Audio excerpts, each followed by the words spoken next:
ఎవరా నువ్వు? ఏం కావాలి? ఏడు అక్కర్లేదు కానీ ఈ అడ్రస్ ఎక్కడ కాస్త చెప్పరా. ఎవడరా నువ్వు?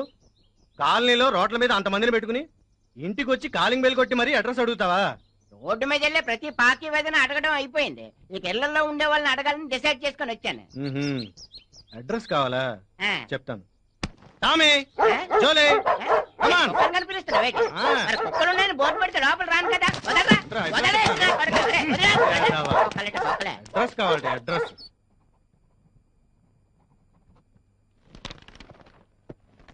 అందరికీ నువ్వే అప్పులిస్తుండేవాడు కదా, ఇప్పుడేంటి తెగప్పులు చేస్తున్నావు? ఏం చేయమంటారు రత్నం గారు, మా నాన్నగారికి ఆరోగ్యం బాగాలేదు. పాపం హోల్లో హార్ట్ పడిందంట. అదే హార్ట్ లో హోల్ పడిందంట. డాక్టర్లు ఆ టెస్ట్లని ఈ టెస్ట్లని నన్ను దోచేస్తున్నారండి. నిజంగా నువ్వు గ్రేట్ నాగరాజు. వడ్డీకి డబ్బులు తెచ్చి మరీ మీ నాన్న ఆరోగ్యం చూపిస్తున్నావు. ఎంతైనా కన్న తండ్రి కదా రత్నం. అది సర్లే, వడ్డీ మాత్రం ప్రతి నెల 3వ తేదీ కల్లా ఇచ్చేయాలి.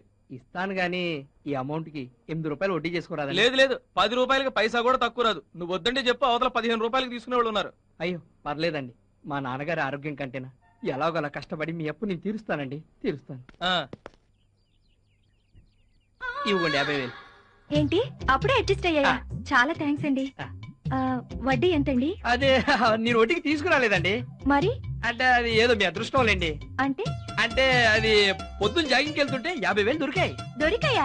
Thank God. మరైతే మీకు వడ్డీ ఇవ్వక్కర్లేదా? మరి డబ్బు మీకు తిరిగి ఎప్పుడు ఇవ్వాలి? భలే వారండి మీరు. అయినా తిరిగి మీ దగ్గర వసూలు చేసుకోవడానికి ఇది నా కష్టార్జితమైనా కదా. అది కాదు నాగరాజు గారు, ఆడవాళ్ళు అడిగితే ప్రతి మగాడు హెల్ప్ చేస్తాడు, కానీ ఏదో ఆశిస్తారు. మీకు అలాంటి ఉద్దేశం ఏదైనా ఉంటే దయచేసి డబ్బు వెనక్కి తీసేసుకోండి. ఓకే సరిత గారు, సమయం వచ్చింది కాబట్టి నా మనసులో మాట చెప్తున్నాను. మీరంటే నాకు చాలా ఇష్టం అండి, అందుకే ఈ డబ్బు ఇచ్చాను. మీరు పరిచయమైన మొదటి రోజు నుంచి ప్రతి క్షణం మిమ్మల్ని తలుచుకుంటున్నానండి. ఏ రోజన్నా మీరు కనిపించకపోతే ఆ రోజు నాకు చాలా ఇదిగా ఉంటుంది. మీలాంటి అందమైన అమ్మాయిని రఘు పెళ్లి చేసుకున్నందుకు నేను జలసీగా ఫీల్ అవుతాను. కానీ ఆ రఘు మిమ్మల్ని భార్యగా చూడటం లేదని, మీ ఇంట్లో వాళ్ళ కోసం మీరు అతనితో కాపురం చేస్తున్నారని తెలిసింది.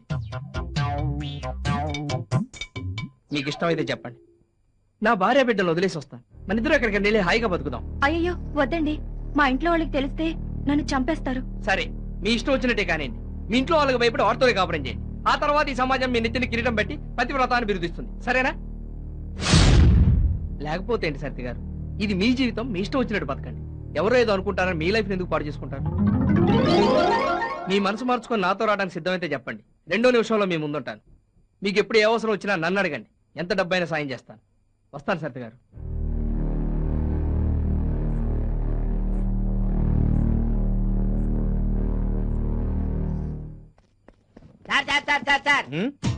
ఓర్ని నువ్వా? అమ్మో కుక్కల్లా కొడుకు. ఆగరా. చిన్నప్పుడు నేను రన్నింగ్ రేస్ లో ఫస్ట్ వచ్చాను తెలుసా? ఇంకోసారి కాలనీలో కనబడ్డావంటే మక్కెలిరగదంతా. ఏ గాడిది కొడుకు ఇచ్చాడ్రా నీకు అడ్రస్? వచ్చి మా కాలనీ మీద పడ్డావు బక్కనాయాల. ఈడవటండి బాబు, అడ్రస్ అడిగితే కోపంలో ఉంది వీడికి. సార్ సార్ హాస్పిటల్ గట్ల పోవాలా సార్? లెఫ్ట్ లోనా రైట్ లోనా? జర కన్ఫ్యూజన్ గా ఉంది సార్, చెప్తారా? లెఫ్ట్ లోని ఎలకు, రైట్ లోని ఎలకు. రోడ్డుకి సెంటర్ లో తిన్నగా నడిచి వెళ్ళిపో. అట్నుండి ఏ కారో బస్సో లారీ వచ్చి గుద్దేస్తుంది. చచ్చావనుకో శ్మశానానికి తీసుకెళ్తారు, బతుకున్నావనుకో ఆలే హాస్పిటల్ తీసుకెళ్తారు. నేనే అడ్రస్ కోసం ఎదురు చేస్తుంటే మధ్యలో ఈడొకడు ఎలా ఈడదమా ఖరాబ్ అయిందిలో.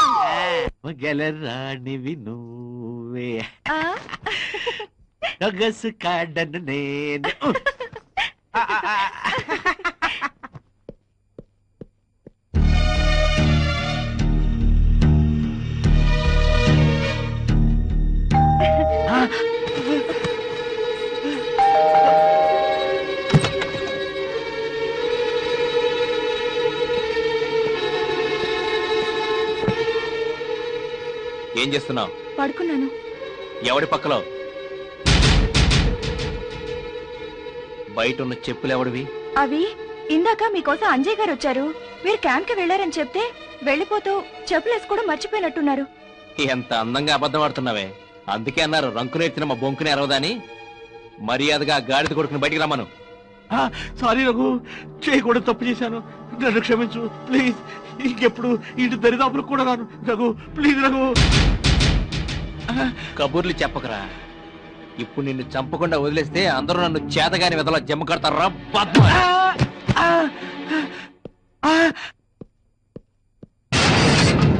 ఎందుకు ఇది కొడుతున్నారు?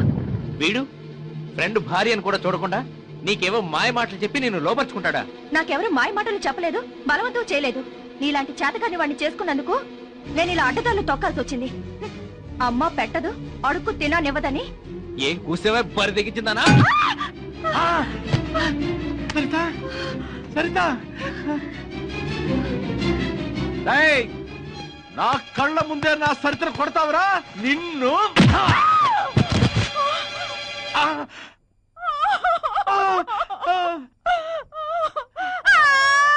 సారీ మాధవి, క్షమించే.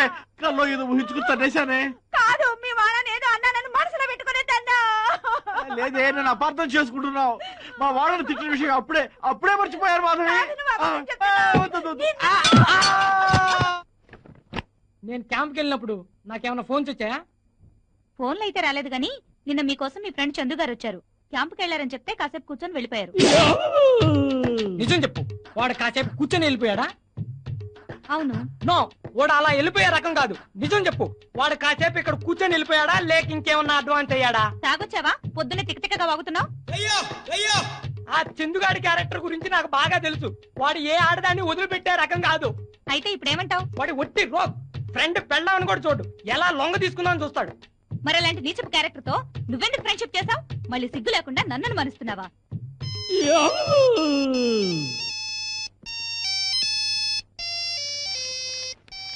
చందుగాడి తల్లే.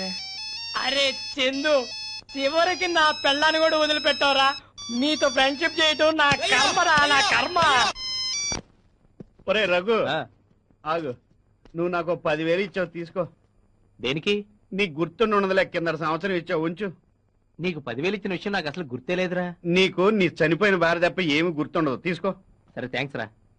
ఇదేదో నిన్న ఇచ్చుంటే ఈ పాటికి మా ఊళ్ళో ఉండేవాడు కదరా. ఆ ఐడియా నాకు తట్టలేదే. చేతి ఏదో ప్లాన్ వేసి ఉంటాడు. ఈ కొట్టి నీకు రాసేద్దామని ప్లాన్ వేస్తున్నాను. యాదవా. ఆ సరిత, సీనిగడి గారిని ఫోన్ చేస్తే నేను ఎల్లుండి వస్తానని చెప్పు. సరే. బాయ్.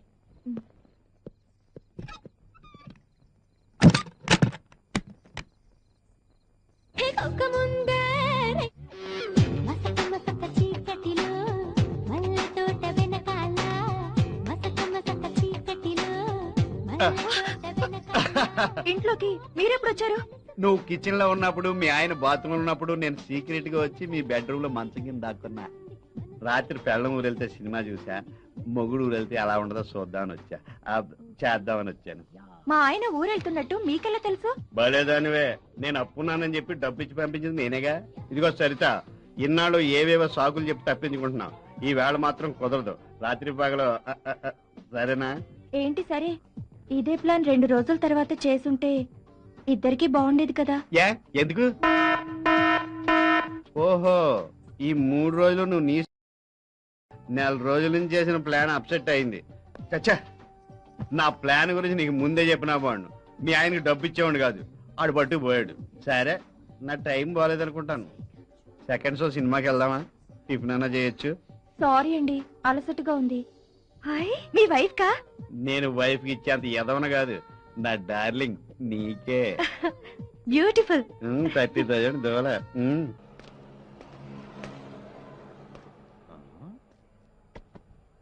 చూడు బాబు, నిన్ను చాలా రోజుల నుంచి ఈ కాలనీలో చూస్తున్నాను.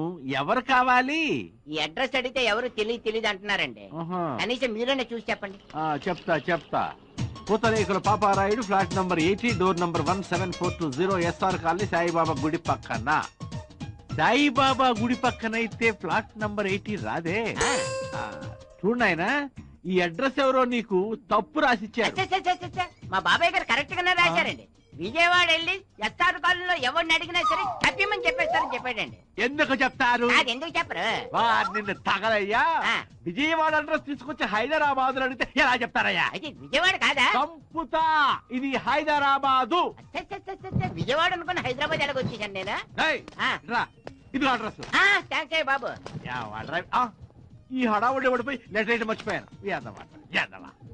అబద్ధాలు చెప్పకరా. నిన్న వెళ్ళిన వాడి వాళ్ళు వచ్చేసావు. నీకు నీ భార్య మీద ఇష్టం లేకపోతే విడాకులు ఇచ్చి పంపించేసాయి. తన చావేదో తను చేస్తుంది. అది కాదురా. రేయ్, ఇన్నాళ్ళు నువ్వు ఎప్పుడు వచ్చినా నా రూమ్ లో ఉండమని చెప్పి నిన్ను నీ